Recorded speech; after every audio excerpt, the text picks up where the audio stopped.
Please subscribe. It costs you nothing, but it truly means so much to me. After Queen Elizabeth's private residence was handed to Lady Louise, shockwaves hit hard. What looked like a quiet transfer instantly shifted the balance inside royal circles. Then on January 28, 2026, Clarence House released a short, calm statement that changed everything.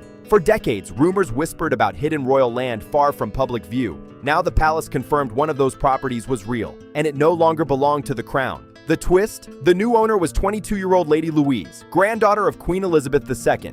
The estate, privately called GR House, sits deep in the Scottish Highlands near the Cairngorms. Nearly 200 acres, no signs, no guidebooks, just a slate-roofed retreat blending into mist and woodland. It was never meant to rival Balmoral, it was personal. The land had been secured in 1952 through a discreet arrangement tied to the Queen Mother's estate, keeping it outside standard crown records. Former staff described it as the late Queen's refuge, a place where she could read papers, walk alone, and exist without ceremony. In that corner of Scotland, she was simply Elizabeth. Not every royal connected with it. Some visited nearby countryside, but few stayed long. That distance later mattered. Before the announcement, quiet legal inquiries were reportedly explored. Advisors reviewed boundaries, but the estate was protected by a long-standing private structure. Ownership had already been sealed. Inside GR House sits something even more powerful: private journals, sealed letters, recordings, and reflections spanning decades. None entered into official royal archives. Some messages were addressed to grandchildren, meant for key life moments. These were personal, not political.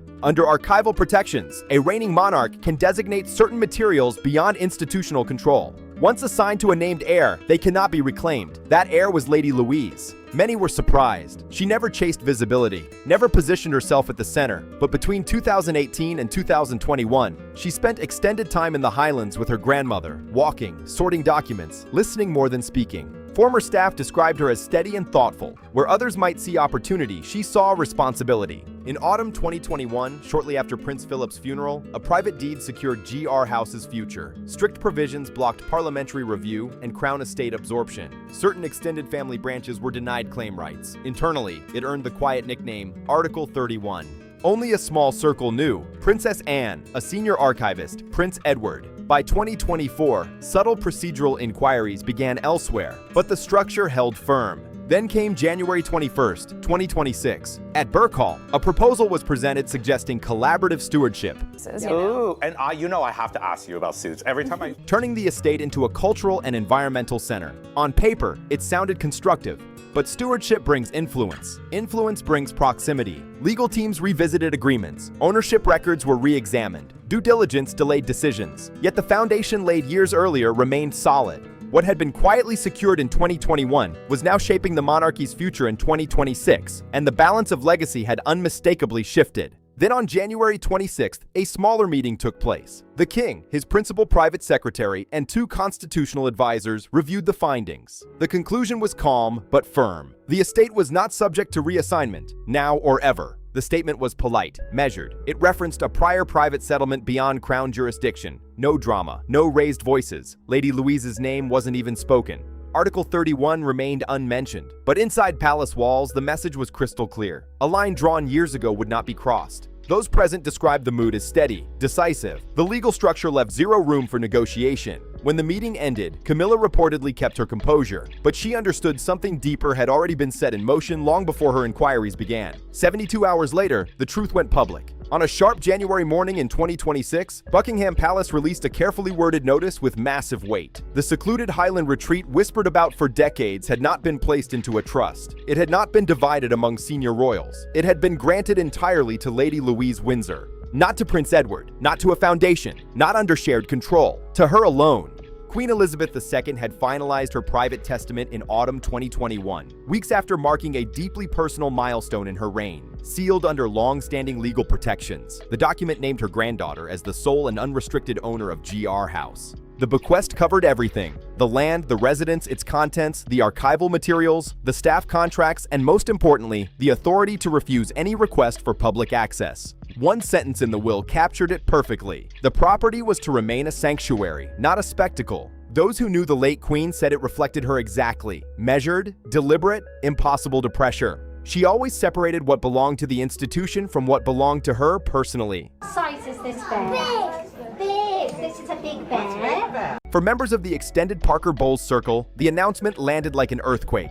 quiet plans had reportedly been forming: heritage collaborations, culinary festivals, seasonal events celebrating regional produce near the estate. Conversations that suddenly meant nothing. Because GR House wasn't becoming a project, it wasn't becoming a brand, it wasn't becoming a stage, it was staying exactly what the Queen intended: a private refuge, now fully in Lady Louise's hands. Within hours of the palace statement, private conversations turned heated. The will had slammed every door shut inside royal circles. First came disbelief, then frustration. Some believed the retreat would eventually fold into shared stewardship. Others assumed it would sit quietly under joint oversight. Instead, the late monarch had drawn a final line and made it legally unbreakable.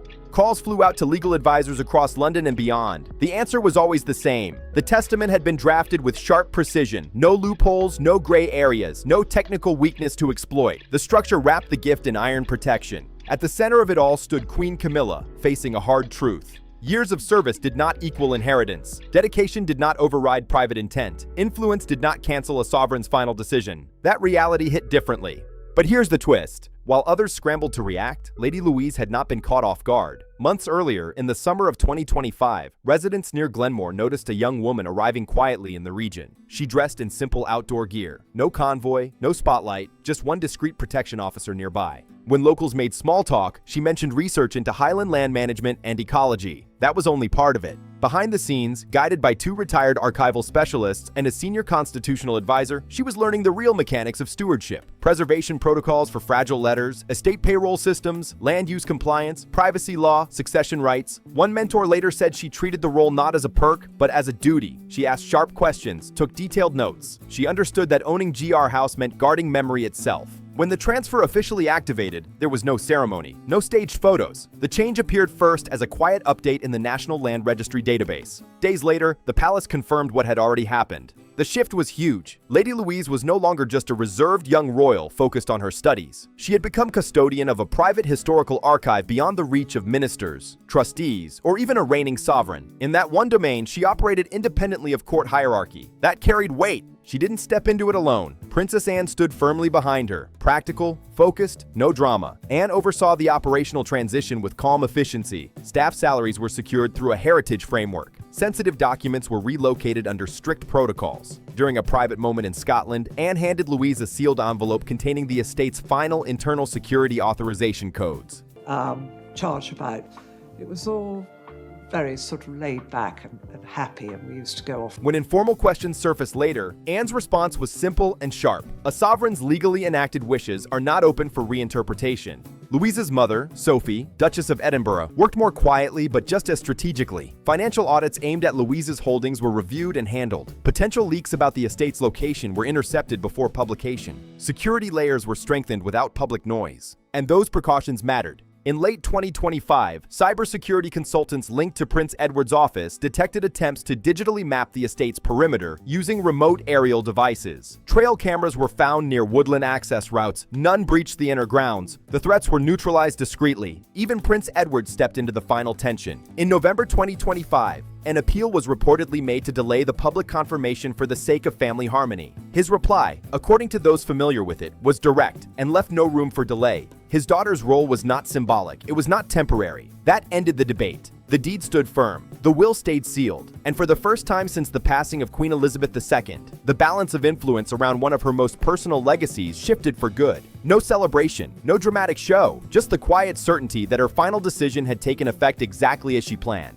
But it didn't stop there. 1 week after the inheritance became public, something small, almost subtle, shifted the mood again. On February 6th, Lady Louise Windsor stepped into St. Columba's Chapel, an old stone church resting along a narrow lane just miles from the secluded estate. The building had stood for centuries, walls worn by Highland wind, pews polished by generations of hands. She arrived with no spectacle, no press crowd, no blocked roads. One vehicle dropped her off and left. She walked the last stretch alone, coat buttoned tight against the cold air. But one detail stood out. Pinned to her navy lapel was a brooch, unfamiliar even to seasoned royal watchers. Delicate, but powerful. A wreath of Scottish heather wrapped around an English rose, joined at the center by a tiny sapphire shaped like a shield. On the back, later revealed through close photography, were 4 engraved words: steadfast, beyond applause. Historians immediately recognized the phrase. It had appeared in private notes written by Queen Elizabeth II to a small circle of family members, including Princess Anne and Prince Edward. It was never public, never a slogan. It was personal. Inside the chapel, Louise placed a simple arrangement of white flowers beneath a modest plaque, honoring her grandmother's decades of service. Around 40 local parish members sat quietly, attending what had been described as a small community fundraiser. Then she spoke. "The Crown entrusted this place to me," she began, voice calm and steady. "It is not a prize to display. It is a responsibility to protect. I hold it not because of position, but because of what I was taught."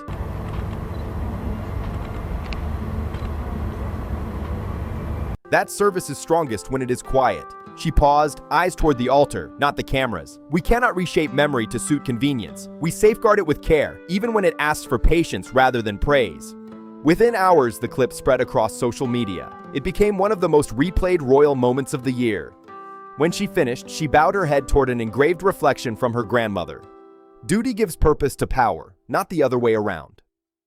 The message landed without theatrics, but it hit hard. That evening, Princess Anne released a rare public note. Lady Louise does not speak for ambition. She speaks for continuity. Short, sharp, clear. The ripple effect was immediate. King Charles III quietly cleared 2 engagements and returned to Scotland for private talks with Prince Edward. Queen Camilla was photographed entering Clarence House without comment, expression guarded. Observers had expected a united front behind closed doors. Instead, unity seemed to settle around Louise. Headlines followed fast. Quiet resolve redefines royal strength. A new voice without the noise. Even Catherine, Princess of Wales, added a subtle message online.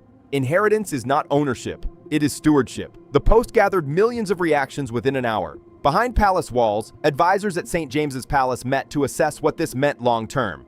Louise held no grand title tied to the estate, but culturally, her role was expanding beyond rank.